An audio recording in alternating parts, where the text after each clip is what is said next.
Kui lähed jahile, siis arvesta, et Eesti metssigade hulgas levib sigade Aafrika katk. Infot seakatku leviku piirkondadest leiad veebilehelt seakatk.ee. Samalt aadressilt saad kätte ka lähima veterinaarkeskuse kontaktid. Veebileht avaneb ka nutitelefonis. Riskipiirkonnas kütitud metssigadest pead teavitama veterinaarkeskust. Neilt saad ka juhised, kuidas võtta vereproov haigestumuse määramiseks. Juhised leiad nii veterinaar- ja toidulaboratooriumi kui ka seakatku veebilehelt. Vereproovi pead võtma võimalusel looma südamest või mõnest suurest veresoonest. Kasuta selleks veterinaarkeskusest saadud katseklaasi. Vereproovi võtmisel jälgi, et verre ei satuks muid lisandeid nagu näiteks maosisu, väljaheiteid, kõhuõõne vedelikku või muud säärast. Pärast vereproovi võtmist sulge katseklaas kiiresti ning tihedalt korgiga.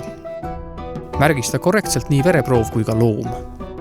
Kirjuta katseklaasile veekindla markeriga jahiloa number. Pakenda proov puhtasse kilekotti ning toimeta võimalusel 4-6 tunni jooksul kohalikku veterinaarkeskusesse. Kui sa nii kähku kohale ei jõua, siis pead proovi säilitama temperatuuril +4 kuni +6 kraadi. Proovi ei tohi külmutada. Rümbatranspordil jälgi ohutusnõuded ning kasuta võimalusel plastvanni või plastikkotte. Naha ja sisused pead kohe matma vähemalt poole meetri paksuse pinnasekihi alla. Ära unusta puhastamist ja desinfitseerimist. Ole proovi võtmisel ja pakkimisel ettevaatlik ning hoolikas, kuna isegi väikese koguse verega võid ise saada viiruse levitajaks või teise proovi saastajaks. Tartu veterinaar- ja toidulaboratoorium võtab proove vastu ööpäevaringselt. Proovitulemuste saabumiseni ei tohi kütitud metssea kasutada. Kui proovi vastus on positiivne, siis mata rümp vähemalt poole meetri sügavusele või toimeta lähimasse selleks ette nähtud konteinerisse. Matmise kulud hüvitatakse sulle proovi alusel kohaliku jahiseltsi kaudu. Negatiivse uurimustulemuse puhul võid liha kasutada.